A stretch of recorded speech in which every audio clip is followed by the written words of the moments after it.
Without the ocean, we simply would not exist here. These are the chilling, raw words of a local survivor, and they tell you everything you need to know about the Faroe Islands. This is a place where nature doesn't just surround you, it actively decides if you get to live another day. Most of us spend our lives chasing comfort, building shields against the elements, and running from absolute silence. But what if there was a place where silence is the only thing you can hear? A place where 18 jagged, volcanic rocks rise defiantly from the frozen waters of the North Atlantic, completely at the mercy of the sea. When you first set foot on this isolated archipelago, located in the wild ocean between Norway and Iceland, a sudden, heavy realization settles deep into your chest. You have reached the absolute edge of the world. The air is thick, freezing, and carries the sharp, biting scent of salt. There are no forests here. The relentless Atlantic winds scream across the hills year-round, carrying so much ocean brine that tall trees are completely choked out, unable to ever take root. Instead, the islands are blanketed in a vibrant, almost supernatural green moss and grass that clings tightly to massive black basalt cliffs. These cliffs plunge vertically into a thrashing white abyss of foam and waves. It is a landscape of severe, untamed beauty. Here, 80,000 sheep roam completely free, outnumbering the human population of 53,000 by nearly 2 to 1. They graze on sheer cliff faces that would cause a seasoned mountain climber's heart to stop, and they maintain the historic grass turf roofs of the tiny coastal villages below. In this corner of our planet, nature doesn't play the role of a scenic backdrop. It is the absolute master of daily life. The weather is completely unpredictable. A morning that begins with brilliant golden sunshine can transform in a matter of seconds into a blinding wall of thick, white fog and torrential rain. The locals have a famous saying, "If you don't like the weather, just wait 5 minutes." It sounds like a joke, but it is a survival mechanism. You cannot control your life here. You cannot force your schedule onto the land. You must submit to its rhythms, or you will be broken by them. To truly understand how human perception can be bent by this extreme environment, one must journey to the island of Vágar. Here lies one of the most mesmerizing, trippy optical illusions on Earth. Lake Sørvágsvatn, often called the lake above the ocean. As you hike along the wind-battered, rocky trails near Midvágar, the ground begins to rise, and a vast, dark body of freshwater stretches out before you, covering over 3 square kilometers. But as you reach the southern cliffs and look back, your brain suddenly freezes, desperately struggling to process what your eyes are seeing. The lake appears to be floating miraculously hundreds of feet directly above the thrashing, violent waves of the Atlantic Ocean. It looks like a giant glass mirror hovering in midair, defying the laws of gravity. It is a sight so incredibly surreal that it has captivated millions of people across the globe. But reality here is just as fascinating as the illusion. In truth, the lake's surface sits 32 meters above sea level, resting on a high basalt cliff that slopes slightly inland. The water does not float. Instead, it drains steadily toward the southern edge, spilling over the dark, wet rocks through the 30-meter Múlafossur Waterfall, a roaring torrent of white foam that empties directly into the freezing sea. This stunning, dreamlike mirage, however, is anchored by a dark and terrifying history. Directly adjacent to the waterfall stands Trellanipa, which translates to Slave Cliff or Slave Rock. Rising 142 meters straight out of the ocean, this sheer, dizzying precipice was once an execution ground. During the brutal Viking era, disobedient, ill, or no longer needed slaves were cast off this cliff, sent screaming into the freezing, bottomless depths of the Atlantic below. standing at the very edge of Trellenipa, with the wind roaring violently upward from the thundering waves, the heavy weight of those ancient souls feels incredibly close. It is this intense, haunting connection to the past that keeps Faroese folklore alive today. The locals still speak in quiet, respectful tones of the Holdufolk, the mystical gray elves who live beneath the massive boulders scattered across the green hills. These beliefs are so deeply rooted in the culture that modern road construction projects are routinely designed to curve around specific rocks to avoid disturbing their hidden, ancient inhabitants. And near the shores of Sørvágsvatn, children are still taught to fear the Nix, a shape-shifting water horse that emerges from the depths to lure travelers. If you touch the horse, your hand becomes permanently glued to its cold flank, and you are dragged down into the dark water to drown. To survive, you must call the creature by its true name, stripping it of its magic and forcing it to vanish back into the mist. This is a land where the line between myth and reality is as thin as the coastal fog. It forces us to ask ourselves, how does a community not only survive but find deep, lasting peace in a place so wild, so dangerous, and so completely isolated? What is the true secret to living at the edge of the world? If you are ready to embark on this epic journey of discovery, drop a comment telling others and me where in the world you are watching from. Hit that like button, subscribe to Vistanomad, and turn on notifications so you never miss a single chapter of our upcoming adventures. By joining our nomadic community, you support the preservation of deep, meaningful, and cinematic storytelling in a digital world that is constantly rushing. Let's step together into the mist. Imagine a village so tightly locked away by nature that, for centuries, the only way to reach it was to risk your life over a mountain peak or leap from a thrashing boat onto a wet, slippery cliff. This is Gásadalur. Perched high on the western edge of Faroe Island, this tiny cluster of black timber, grass-roofed homes sits in a green valley that feels like a sanctuary at the very end of the earth. To the north, the valley is completely dwarfed by the towering, dark wall of Arnarfjall, the highest mountain on Vágar, rising 722 meters straight into the heavy mist. To the east sits the jagged peak of Heinanova. And at the foot of the village, the land simply stops. It drops off into a sheer vertical sea cliff where Múlafossur, one of the most famous and breathtaking waterfalls in the world, spills out from a quiet river. It falls in a steady, elegant stream of pure white foam, plunging 30 meters directly into the dark, churning waters of the North Atlantic Ocean. When the fierce winter storms roll in, the wind howling off the ocean is so violent that it catches the falling water of Múlafossur mid-air, bending it completely backward and spraying it wildly over the grassy cliffs above.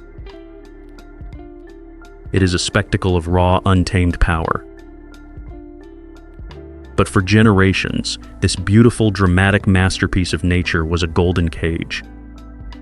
The people of Gásadalur lived under the constant, heavy shadow of complete isolation.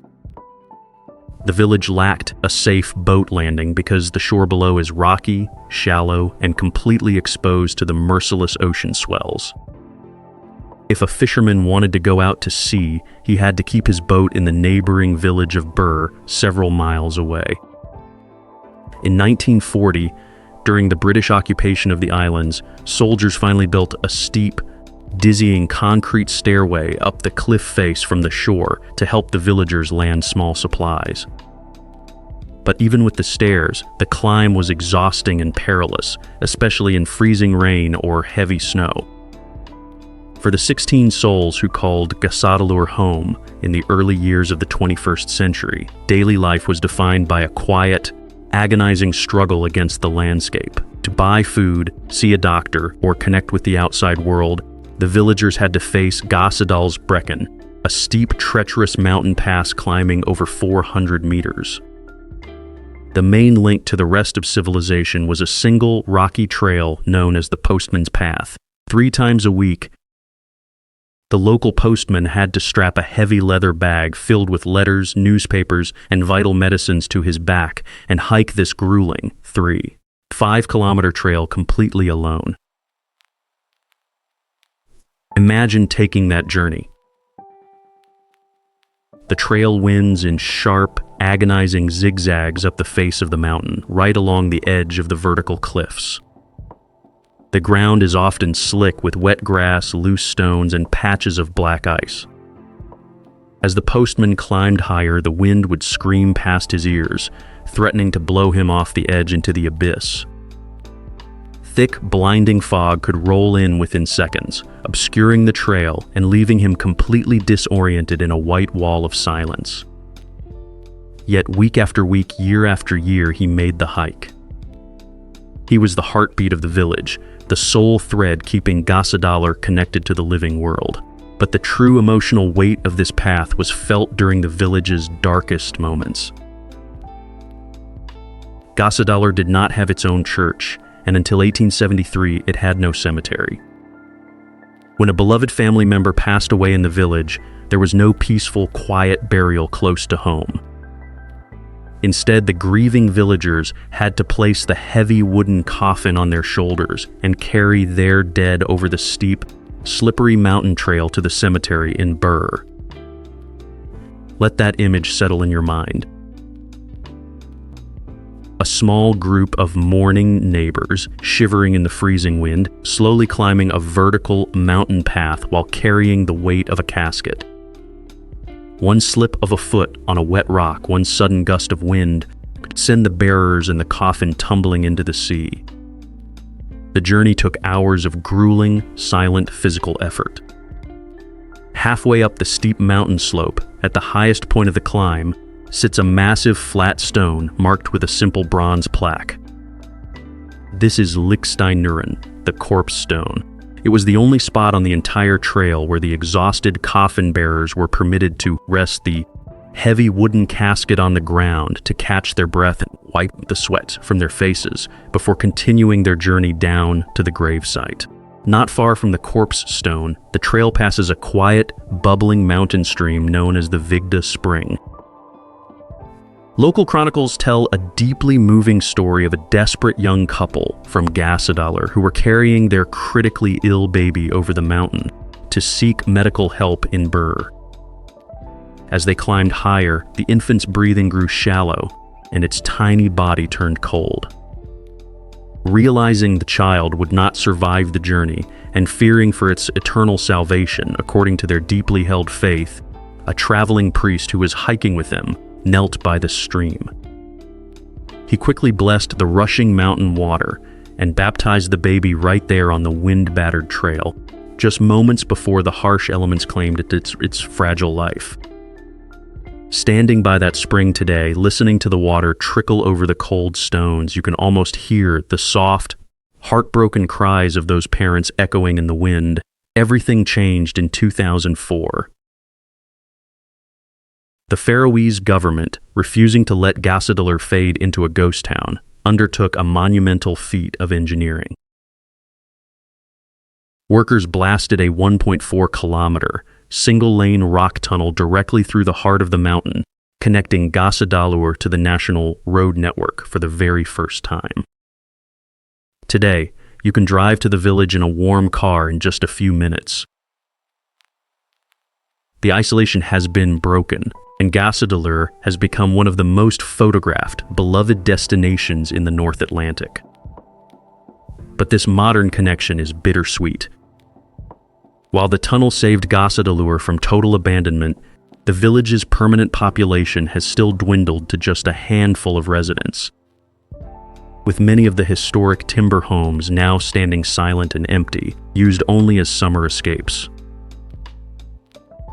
The old ways of survival, forged in the fires of extreme isolation, are slowly slipping away into history. It forces us to look inward and ask ourselves, in our modern lives, we are constantly searching for the fastest, most convenient paths, trying to eliminate every mountain and obstacle in our way. But do we lose a piece of our resilience, our depth, and our connection to one another when life becomes too easy? If you had to carry the heaviest burdens of your life over a steep mountain pass just to survive, who is the one person you would want walking beside you? In the deep freeze of a Faroese winter, when the sun barely rises above the southern horizon for a few fleeting hours, the darkness can feel absolute. Mist hangs like a heavy shroud over the basalt cliffs, and the howling wind carries the cold salt of the Atlantic against the window panes of quiet, coastal homes. Yet, inside one of these black-timbered houses, a surprising aroma cuts through the damp cold. It is not the expected scent of boiling potatoes or dried fish, but the rich, spicy fragrance of lemongrass, ginger, and coconut milk. Here, in a kitchen illuminated by soft yellow lamplight, a family gathers. A local fisherman sits beside his wife, a woman who grew up more than 9,000 miles away in the tropical warmth of the Philippines. This scene, once unimaginable in these traditional, isolated islands, has become one of the most defining aspects of modern Faroese survival. It represents a quiet, tender bridge built across the oceans, born from a silent demographic crisis that threatened to empty these islands of their future. To understand this demographic shift, one must look at a painful reality that began decades ago. The Faroe Islands, despite their high standard of living and advanced infrastructure, have long grappled with a severe imbalance between men and women. In a population of just over 53,000 people, men outnumber women by some 2,000. This gap is not a mere statistical quirk, it is a profound societal challenge. For generations, the dominant industries of the archipelago have been physically demanding, maritime-centric jobs: fishing, fish processing, and salmon aquaculture. These are roles historically filled by men, leaving fewer career paths for women who desire a different future. Consequently, a quiet exodus began. Young, educated Faroese women started leaving the islands in pursuit of higher education and professional careers in bustling metropolises like Copenhagen, Oslo, and London. Once exposed to the freedom, anonymity, and limitless opportunities of major European cities, many of these women made a difficult choice. They decided never to return to the quiet, male-dominated world of their birth. There was a deeper, more personal reason for this flight. In a small island community where everyone knows everyone else's business, the weight of constant social surveillance can feel suffocating. A Faroese woman who relocated to Denmark once explained that she cherished the anonymity of the city, enjoying a life where she was not expected to greet every single person she encountered on the street. Furthermore, many young, progressive women felt that the local culture remained too traditional, governed by an old boy network of men who held all the power. As these women left, they left behind a society of lonely men and declining birth rates. In villages throughout the archipelago, the laughter of children grew quieter, and primary schools began to face the threat of closure. Former economic advisors to the Faroese government openly raised the alarm, warning that without a dramatic intervention, the population could shrink significantly, causing the entire social fabric to slowly unravel. It was a crisis of survival, not against the physical elements of wind and sea, but against the slow creeping death of demographic extinction. The men who stayed behind, deeply rooted in their ancestral soil and committed to their lives on the sea, found themselves facing a bleak, solitary future. But human resilience has a way of finding hope in the most unexpected places. Driven by a desire to build families and preserve their way of life, Faroese men began looking far beyond the borders of Europe. Through internet connections and personal introductions, a remarkable migration began to take shape. Women from Southeast Asia, primarily the Philippines and Thailand, began choosing to leave behind their tropical homelands to build lives on these cold, rocky outposts in the North Atlantic. Today, more than 300 of these women call the Faroe Islands home, forming the largest foreign ethnic minority in the country. In small coastal towns like Klaksvik, where the population is less than 5,000, the presence of these Asian brides has brought a vibrant, unexpected multiculturalism to a once entirely homogeneous society. Consider the story of Antoinette, a 36-year-old woman who left the crushing noise and stress of Manila behind. In her home in the Faroes, she carefully hangs her traditional Faroese folk dress in the closet, preparing for the national holiday of Múlafossur, just like a native-born islander. She traded the tropical sun of her birthplace for near-constant rain and fresh mangoes for fermented air-dried lamb. At first, the transition was a massive culture shock, a physical and emotional trial of adapting to months of winter darkness in the howling north, Atlantic winds. Yet, despite the biting cold and the vast cultural distance, a beautiful alignment of core values exists between these two worlds. In both traditional Faroese culture and Southeast Asian societies, family, faith, and community serve as the absolute foundation of daily life. The shared devotion to these values has allowed these couples to build marriages that are remarkably stable and deeply loving. For many of these women, the Faroe Islands offer something that was entirely absent in their previous lives: absolute safety. In a world where crime is virtually non-existent, where children can play outside in the dark without a single worry, and where there is no air pollution, the physical harshness of the subarctic environment becomes a small price to pay for peace. There is an extraordinary level of trust in this society. It is a place where doors remain unlocked, and where the Prime Minister's personal telephone number is listed in the public directory, reachable by any ordinary citizen. For a woman who once navigated the exhausting, uncertain struggles of a crowded megacity, this quiet, high-trust community feels like a sanctuary of sanity. This demographic synthesis serves as a powerful reminder that home is not merely a geographic coordinate, but a state of belonging. It raises profound questions about the nature of human connection and the sacrifices made in the pursuit of love and security.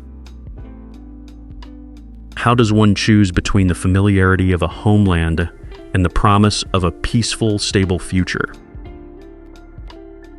What does it truly mean to belong to a place that is entirely different from where one's journey began? In an era where every square inch of the planet is monitored, mapped, and cataloged by massive Silicon Valley corporations, it is easy to assume that no corner of the Earth can remain hidden.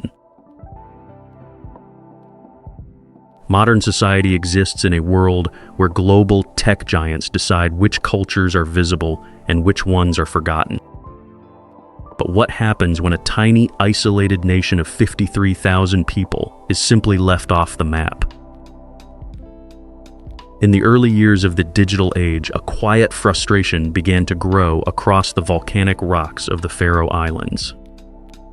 While Google Street View had successfully mapped the grand peaks of Mont Blanc, the busy streets of Tokyo, and even the depths of the Grand Canyon, the Faroe Islands remained a blank spot on the digital globe.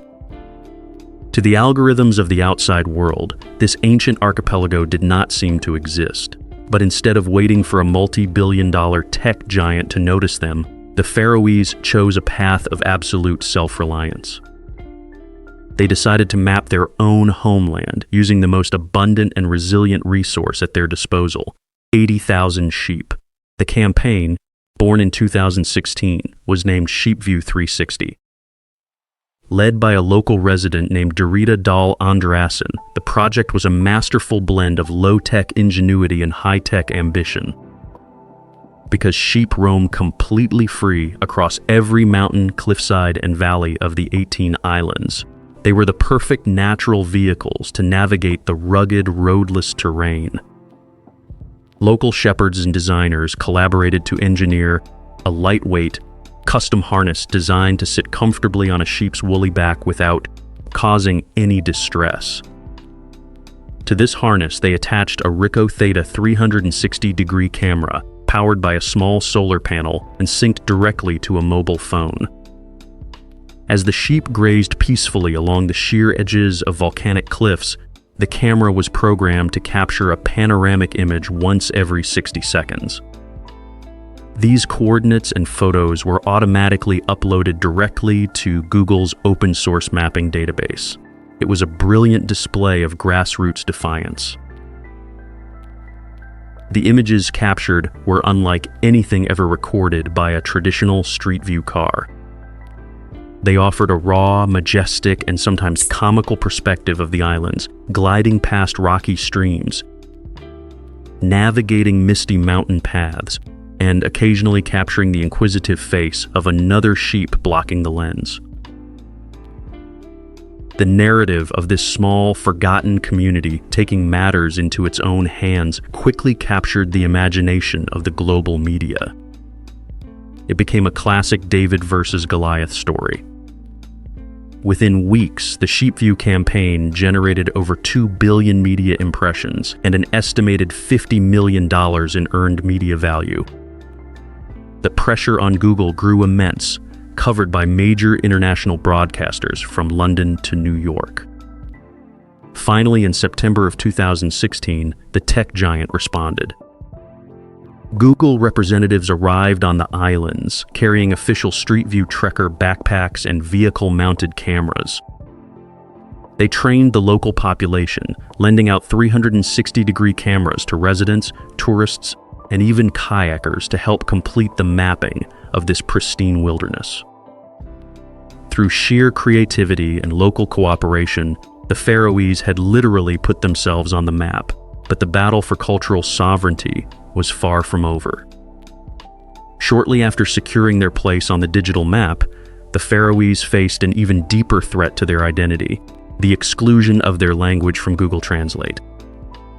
Faroese is an ancient, beautiful language descended directly from Old Norse, spoken by fewer than 80,000 people worldwide.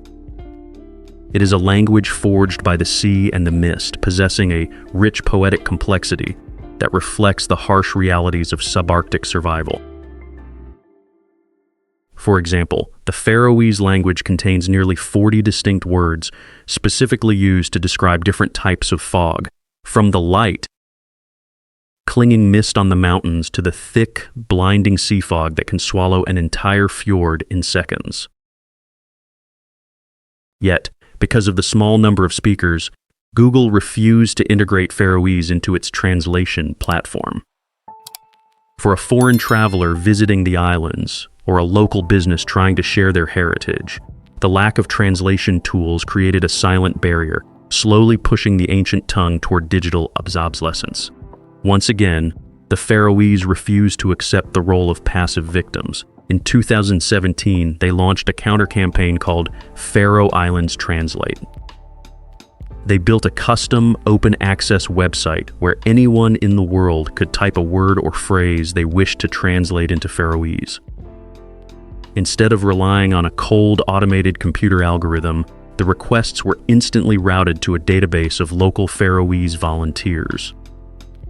These volunteers, ranging from school teachers and sheep farmers to social workers and even the Prime Minister himself, would simply open the video, function on their mobile phones, and record themselves speaking the translated phrase.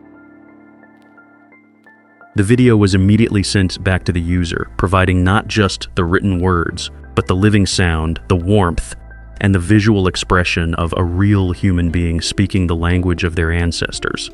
Volunteers like Lisa, a young university student, and Gudrun, a local hairdresser, spent hours translating phrases sent in from every corner of the earth. In doing so, they created the world's first living, video-based language database, preserving the unique phonetic nuances of Faroese for future generations. The campaign proved that language is not merely a tool for commerce, but the very vessel of a nation's soul. By taking translation into their own hands, they demonstrated that the preservation of culture is a collective responsibility, one that cannot be outsourced to global corporations. These extraordinary campaigns reveal a profound truth about the Faroese character. This is a society that values community over convenience and sovereignty over passive comfort. They remind a hyper-connected, standardized world that some things are too precious to be surrendered to the custody of algorithms. It forces the thoughtful viewer to ponder. In a world where global technology pushes humanity to speak the same languages, watch the same content, and navigate the same digital pathways, what is lost when local identities are ironed out for the sake of global efficiency? What happens when a community stops waiting for the world to save them and begins to build its own future? For centuries, the North Atlantic Ocean was both the lifeblood and the jailer of the Faroe Islands. To travel between these 18 fragmented volcanic rocks was to play a dangerous game of chance with the elements. A sudden Atlantic storm, a wall of blinding fog, or a violent swell could instantly freeze all movement, leaving families separated, fishermen stranded, and medical emergencies entirely at the mercy of the sea. Ferries struggled against the relentless waves, and schedules were merely polite suggestions written on paper, routinely torn apart by the weather. In many remote corners of the world, communities accept these geographic barriers as an unchangeable law of nature, adapting their lives to the isolation and accepting the inevitable decline of their ancestral villages. But the Faroese chose a completely different approach. They refused to let the ocean dictate their boundaries. Instead of succumbing to the limitations of their isolated geography, they undertook one of the most ambitious, jaw-dropping infrastructure campaigns in human history, literally carving a unified nation out of the dark, cold bedrock beneath the sea. Today, the archipelago is bound together by a seamless network of over 20 land and subsea tunnels. Driving across these islands is not merely a journey from one point to another. It is a surreal transition through the very bones of the earth. The transformation began in earnest in 2002 with the opening of the Vagatunnelen, a 9-kilometer subsea tunnel that plunged 105 meters below the sea level, connecting the international airport on Vágar directly to the main island of Streymoy. It was a massive psychological shift for the islanders, proving that the ocean could be bypassed entirely. This was soon followed in 2006 by the Norðoyatunnelen, a 6.3-kilometer subsea artery descending 150 meters beneath the waves to link Eysturoy to the northern island of Borðoy. To prevent these long, dark drives from feeling suffocating, the Faroese integrated art into the very structure of the tunnels. At the lowest point of the Norðoyatunnelen, travelers are met with a mesmerizing, glowing blue neon light installation designed by the prominent Faroese artist Tróndur Patterson, transforming a cold concrete tube into a cosmic subterranean gallery. But these early achievements were merely the prelude to a monumental engineering masterpiece that would capture the awe of the global community, the Eysturoyartunnelen. Opened in December of 2020 after only 4 years of intense construction, this 3-branch subsea tunnel network stretches over an incredible 24 kilometers, making it the second longest subsea road tunnel in the world. It was designed to link the capital of Tórshavn with the busy municipalities of Runavík and Strendur on the island of Eysturoy.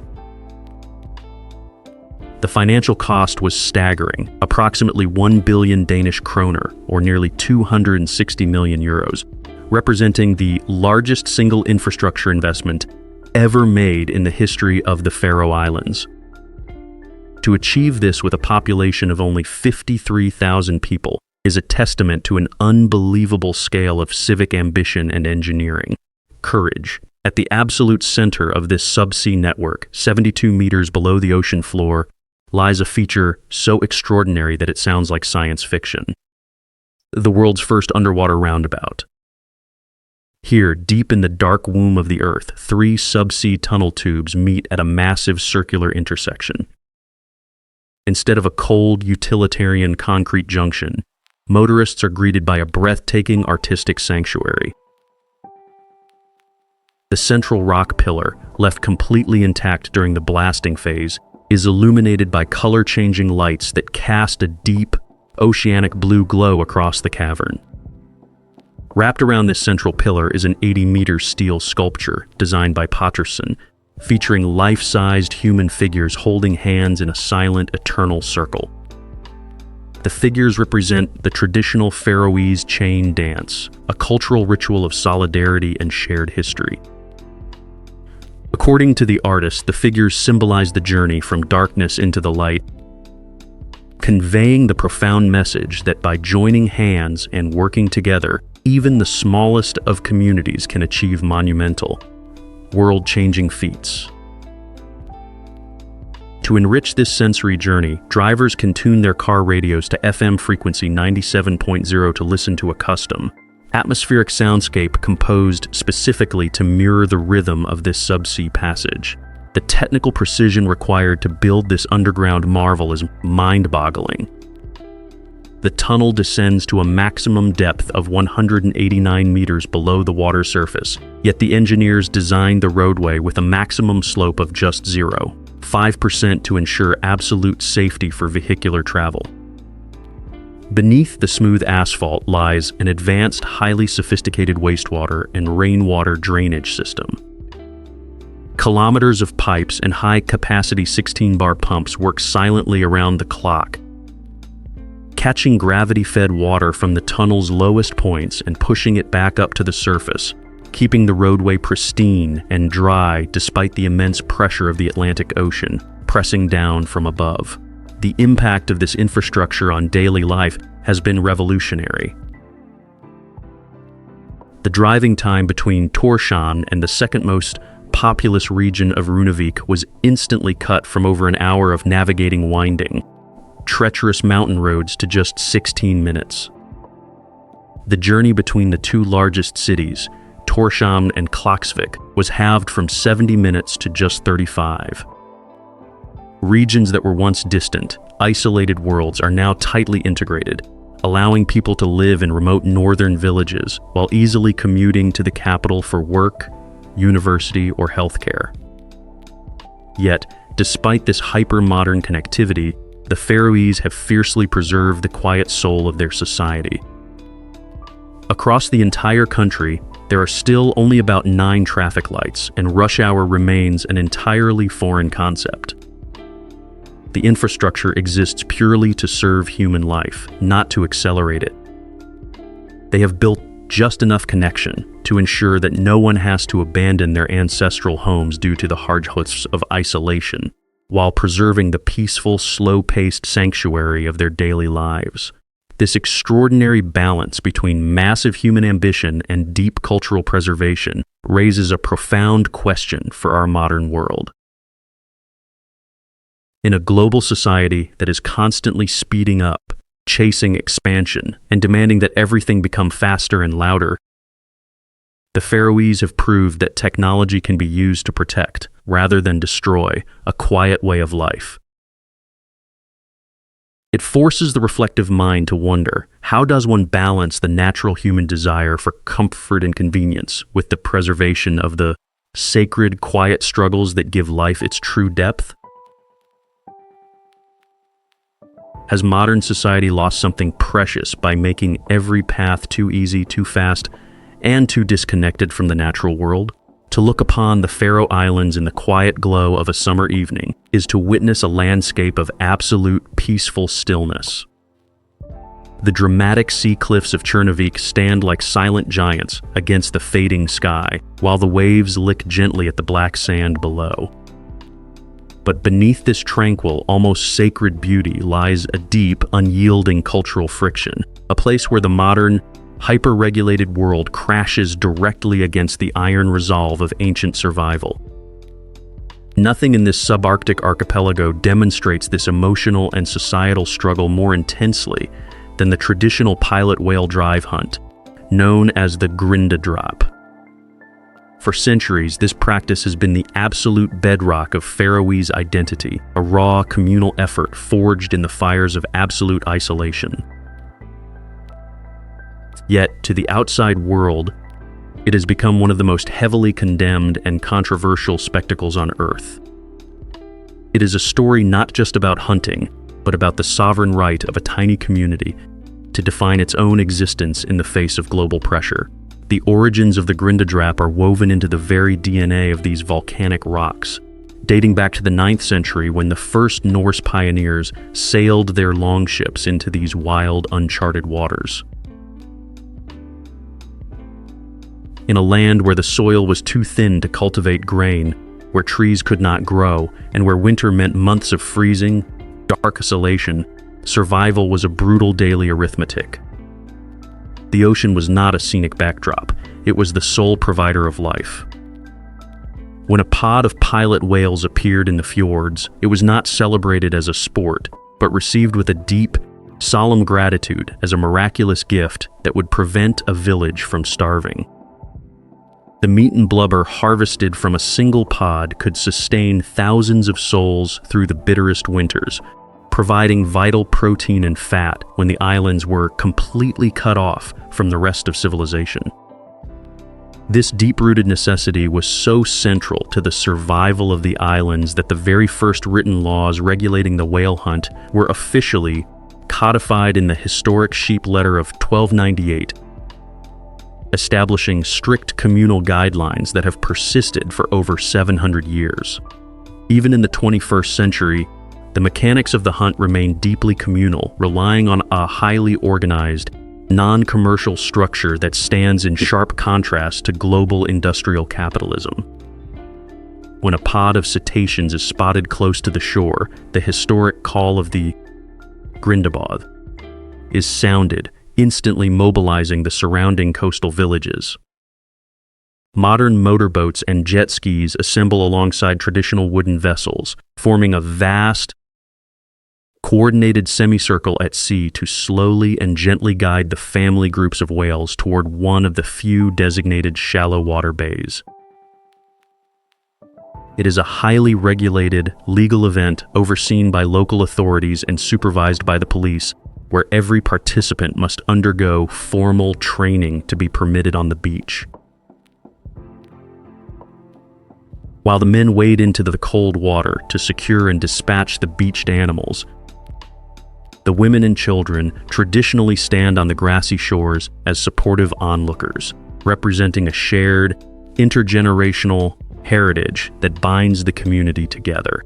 Once the whales are successfully herded onto the shallow seabed, the physical reality of the hunt unfolds with a raw, visceral intensity.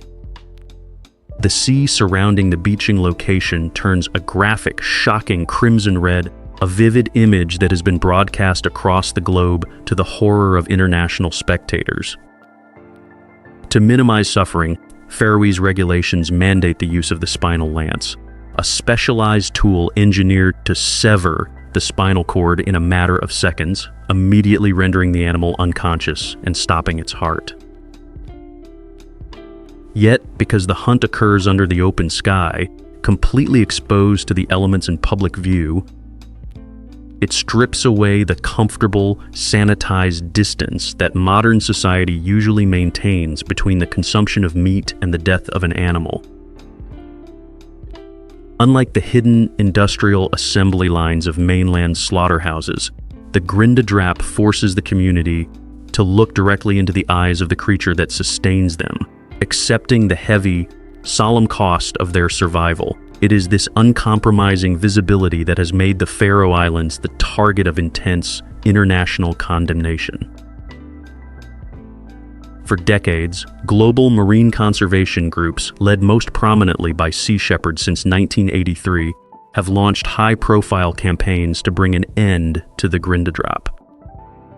Opponents argue that in a modern, wealthy society with an average annual income exceeding $60,000, with supermarkets fully stocked with imported organic foods, the slaughter of entire whale pods is no longer a physical necessity, but a cruel and outdated relic of a bygone era.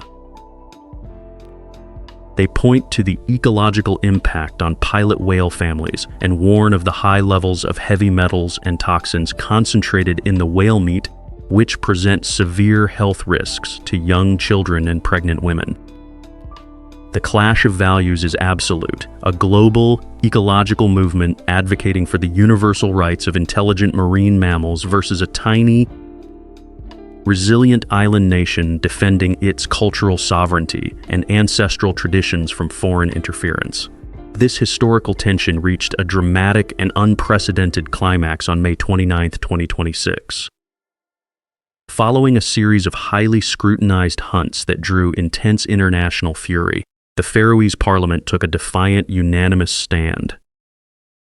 With 28 votes in favor and 0 opposition, the legislature voted to legally exempt the Grindadrap from the territory's Animal Welfare Act, ensuring that local hunting regulations would explicitly override national animal protection laws.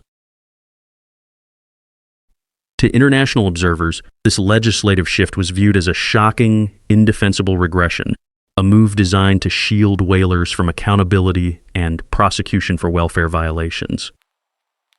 But within the Faroe Islands, the unanimous parliamentary vote was celebrated as a monumental victory for self-determination.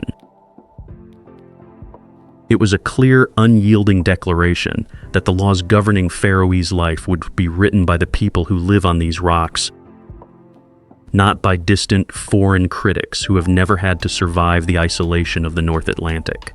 This fierce, uncompromising defense of heritage forces modern humanity to confront a profound and difficult question. In a world that is rapidly standardizing, where global corporations and international organizations demand that every culture conform to the exact same ethical, dietary, and social standards, is there still room for communities that refuse to surrender their ancient ways? How does a society preserve its unique, authentic soul when the entire global community is demanding that it change? For those who believe that the exploration of these deep, complex cultural struggles is essential to understanding the diverse tapestry of human life, joining the conversation is highly encouraged. Which ancient traditions should be protected in the modern age, and where should humanity draw the line? The comment section below is open for these thoughtful reflections. Sharing this documentary, hitting the like button, and subscribing to Vistanisabed supports the preservation of independent, raw, and highly cinematic storytelling that dares to look closely at the world's most remote societies. As the long winter nights return to the Faroe Islands and the cold North Atlantic wind sweeps across the grass-roofed villages, the ancient rhythm of these 18 volcanic rocks remains unbroken. The subsea tunnels glow silently beneath the ocean floor. The waterfall of Múlafossur continues its endless offer to the sea, and the families gather in warm, wind-battered kitchens to share meals born from the ocean and the land. The Faroe Islands are not a perfect, sanitized paradise. They are a real place where real people live real, complicated lives in a delicate, beautiful balance with an unforgiving natural environment. Perhaps the most valuable lesson these islands leave behind is not a scenic memory, but a simple, lingering question. How fast is modern society really living, and what is it all for? In a digital world that keeps getting louder, faster, and more disconnected, the Faroese have chosen a slower, more deliberate way. They serve as a profound reminder that the deepest human satisfaction comes not from having infinite, convenient choices, but from choosing one place, one community, and holding on to it with everything one has.